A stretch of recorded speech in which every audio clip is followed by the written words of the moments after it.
Nice to see a few members of the crowd that can only be a limit of 2,000 in this 28,000-seater stadium. Just heard from the CEO of John O'Leaf. Right, let's hope make the noise of those 8,000 on this pink day, a special day here at Imperial Wanderers. And here are the two sides, and opening the batting with me, it's a very good morning to Sean Pollock. Hey, good morning, Brett, and great to be here. Nice to be with the viewers as well. 3 changes for South Africa, same team for Bangladesh. The 3 changes, STREAMZ comes in place of Marco Jansen. That's the bowling option. They've gone for the extra spinner in this match. Wayne Parnell replaces Ndile Petlakwai. He'll play the all-rounder role, maybe looking for a little bit of a variation with regards to the fast bowler. Aiden Markham misses out. Thank goodness Quinton Cock has got over his sickness and is able to... I think you'd see South Africa pick 2 spinners in a Wanderers international. Yeah, I suppose it's been the question of who's the main spinner now. I mean, STREAMZ's got a fantastic ranking, but they've almost gone to Keshav Maharaj as the favoured choice. So I think it is a good thing. I must admit, I like STREAMZ. I like what he brings to the equation, and he will be hopefully for South Africa making an impact in the middle. Cricket against racism. They have all the players, the umpires, take a knee in the cause of Black Lives Matter.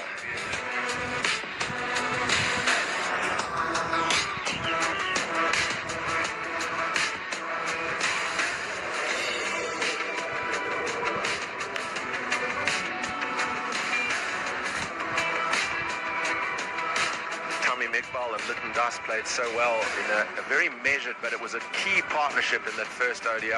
He's got an excellent record, a highest of 158 against Zimbabwe, but he's got the numbers over, almost approaching 8,000 runs, the experienced skipper.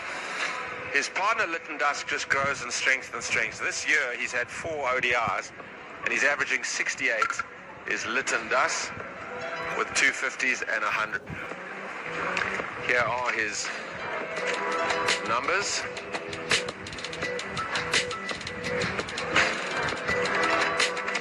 You see 176 also against Zimbabwe, but he comes off 136 and 86 against Afghanistan, and then of course the 50 in the opening ODI down at Supersport Park on Friday evening. So they're a very important cog in this Bangladeshi wheel, and they'll look for a good start today.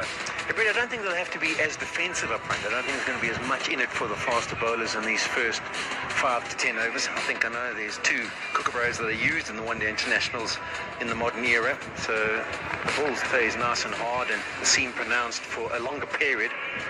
That's impressive reading. Ngingiri's been really good in the one-day format. I think they'll just be hoping for wickets up front. South Africa, they bowled well enough at Supersport Park in the first 10 to 15 overs, but they would just love some wickets to try and make some inroads. Ngingiri wasn't so good at Supersport Park, 1 for 75, which strangely, and it's not a record he'll want, to the worst figures by a South African against Bangladesh, so he won't want those numbers. He wants to eradicate that today. And so will the South African attack want to eradicate the memory of Friday evening. Here's Ngidi, goes to Tamim, down the leg side, starts with a wide. Yeah, 11 of them and 2 no balls in the last game, so that will be an area of concern for South Africa. It's something that the bowling coach Charles Langeveld would have addressed with his unit. What will disappoint them really, Polly, they're a much vaunted attack, the South African pace attack, but there's no doubt about it, they got out-bowled by the Bangladeshi pace attack. Yeah, they did, but what he will enjoy in that first delivery is that we saw a little shape through the air, and that's something to work with. And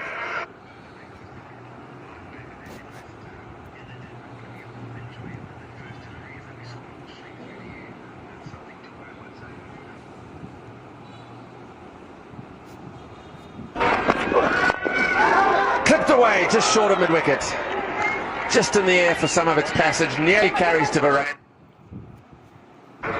Oh, and there's an overthrow. That's a sloppy start. Just the lob back to the keeper.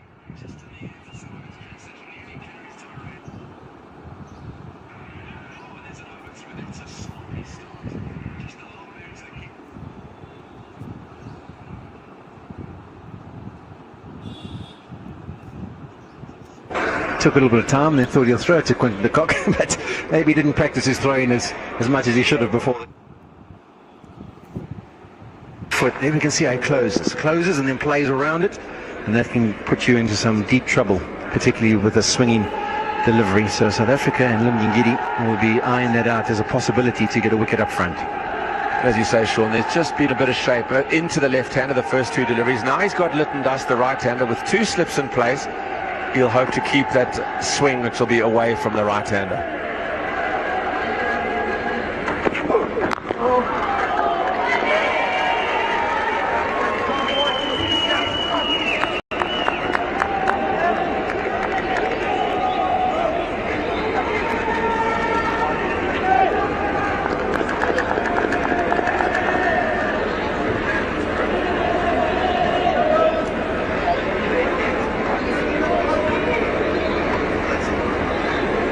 Seven years of age. He's becoming a sweeter timer of the ball. He's really becoming top 10 in the world white ball cricketer is Littendust. Watchful beginning, as they were at Supersport Park when South Africa bowled a good delivery. They were very happy to assess the situation, assess the conditions, and build the platform that enabled those to come in. Here's the surface that you inspected earlier, Sean. Yeah, with that footage, it looks a little bit worse than how it'll play. I mean, you see all the cracks, and it's almost like a little bit of a jigsaw puzzle. But that's stock standard when you're playing one-day cricket here at the Wanderers. They leave not as much moisture in the surface as in the test matches, and that's why it tends to crack. So it would probably be like at end of day 2 or day 3 surface that you would get in the test. But in general, it's lovely to bat on. The ball will come on nicely, particularly in the second innings. You think after the sun's baked on it for 3 or 4 hours, and then the extra roll at the midway break. Just might have picked up, you saw Lungingidi handing his arm guard to mid-off. Littendust just requesting that the white arm guard be taken off Lungingidi's front arm. Makes it hard to focus on the white ball. That once happened to Kirtley Ambrose. It's what a silly thing to do. It was a very silly thing to do. It gets your fast bowlers a little bit fired up. But you can understand, I suppose, the white ball coming out, if there's something else white close to the wrist, I think he has no issue whatsoever if it was a pink one or a slightly darker one.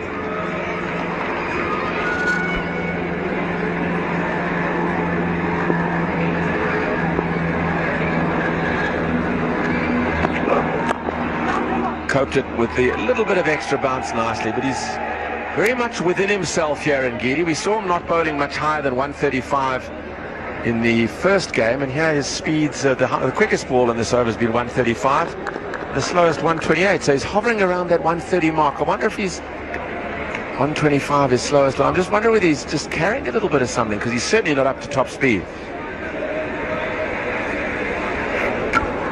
It's interesting to know. I must admit, often in the one-day international, that first over, I was always searching for control, so I might not have pushed myself to try and bowl as quick as possible. I wanted to land it as often in the right area, and then as you get into your spell. But I'm sure, having asked him to take his wristband off and now stopped him halfway through his run-up, he must be burning up a bit of fury inside that body of his. He's going to let one go soon. We'll see 140.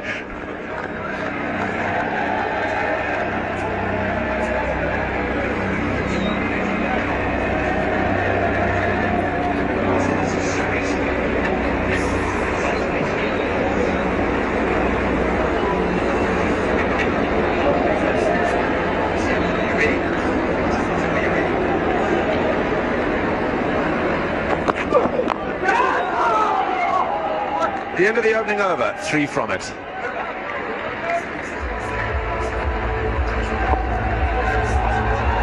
No great pace in the surface, certainly not being tested by Ngidi, and a little bit of swing early morning, but nothing alarming by way of movement. They were very good at Supersport Park, 95 for the first wicket, and they've got a lot of experience in that upper order. Shakib Al Hassan was quite brilliant in his man of the match performance. Mushfiqur missed out, but maybe today's his day, and Mamadullah, as always, may anchor if there's problems further down the order. So 3 for none at the first over. It's a long way up to the top of the stand from down his work down the field, but it's a very good morning